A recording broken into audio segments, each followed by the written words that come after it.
That's going to be the last thing they do because they're going to end up stone cold dead. At Combo Breakers, the dev said we were beginning a new phase, but so far it has been largely quiet. Players been losing interest, and the term bad marketing was used more in the past month than a Hamrock player spamming backlash playing Tekken 7. I really think the term bad marketing was just used to convey the sense of frustration. Mortal Kombat, Street Fighter, we see all of these glorious things, and then Tekken 8 is silent. Shh.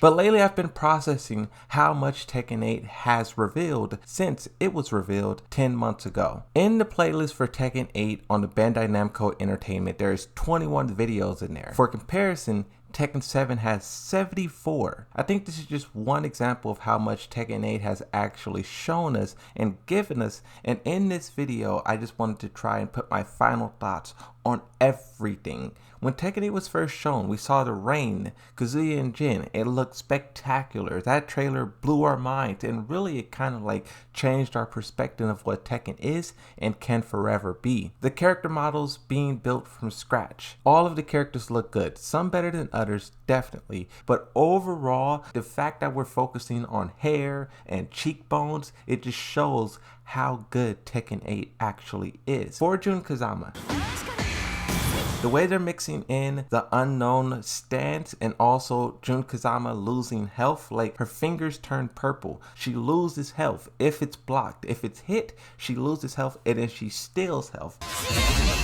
In tournaments, watching players die because they're using this ability or watching them make an insane comeback. I think there's more to Tekken 8 than just the heat system and aggression. It really, like, if you pay attention, there's really a lot in there that shows how they're trying to make the game exciting. I often compare Tekken 8 to Street Fighter 6, so much so that Tekken fans get sick of it. Please stop comparing the two games. But just recently, I've been feeling a little bit different about Street Fighter 6. I still think the game is incredibly fun and Tekken 8 can learn a lot from it, but also something that is rising up is burnout.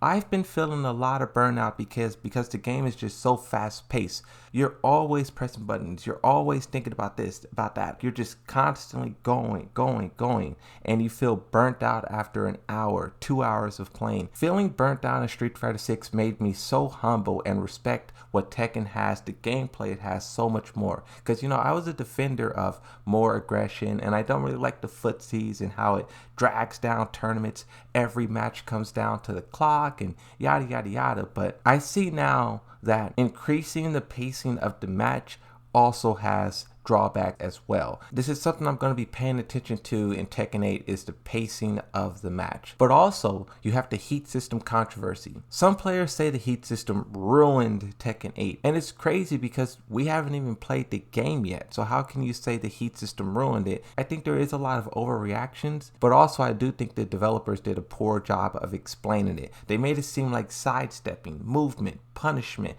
None of that stuff existed, and we literally had to like complain and yell for them to start showing us that stuff in trailers. And I think the outcry has quieted down a little bit because we see that defense is still part of the game, but I do think that was a big mistake that they made. And maybe it's not even a mistake. Maybe they just like, we're going to focus on this new thing, and we would assume players would know that this thing that's always been in the game will still be in the game. You know what I mean? But regardless of all that, Tekken 8 has to strike a balance, and I think the nerfing the heat system a month ago is them trying to achieve that, but only time will tell. Also, the visuals of the heat system is something I'm going to keep an eye out for. The community made a lot of noise about how it's too bright, it's too blurry, it's too much, and I want to see in Tekken 8 if I feel that way. Another very important thing that no one talks about in Tekken 8 is the box. I don't even know the name of it. That's how obscure of a thing it is. But that box is basically Tekken's 8 modern control. That box, you press a button and it pops up on screen, and you have access to simple combos, simple inputs, just very simple stuff.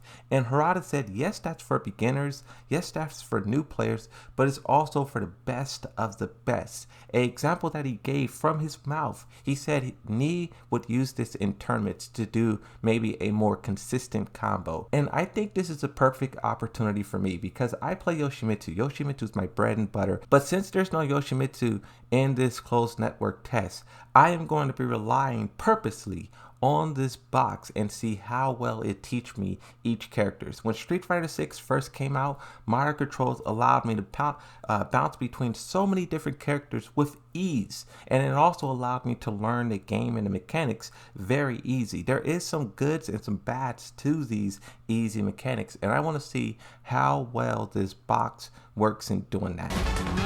There's a lot here. The stage and lighting of Tekken 8 is also something that people has been focusing on. The developers themselves said that they're continuously tweaking the stages, the lighting, and they're trying to find that perfect balance. I want to see if the closed network test build is upgraded from what we've seen in trailers. There's 5 stages, 16 characters. I want to see how far they're pushing it, because one thing about Tekken 7 that we really don't talk about is how this game has progressed visually. In 2015, the game looked very different than it does now, and I think Tekken 8 will continue down that path as well. Playing it and experiencing it on your own setup is vastly different. Another controversial thing, this was more related to the gameplay. Attacks being made easier, attacks being removed from the game, and the simplification of characters. Now, this is something that I talked about a lot quite recently on the channel, so I won't go super into details, but I do think this is something that we should be looking at. If your character, for example, Law was at the forefront of this discussion.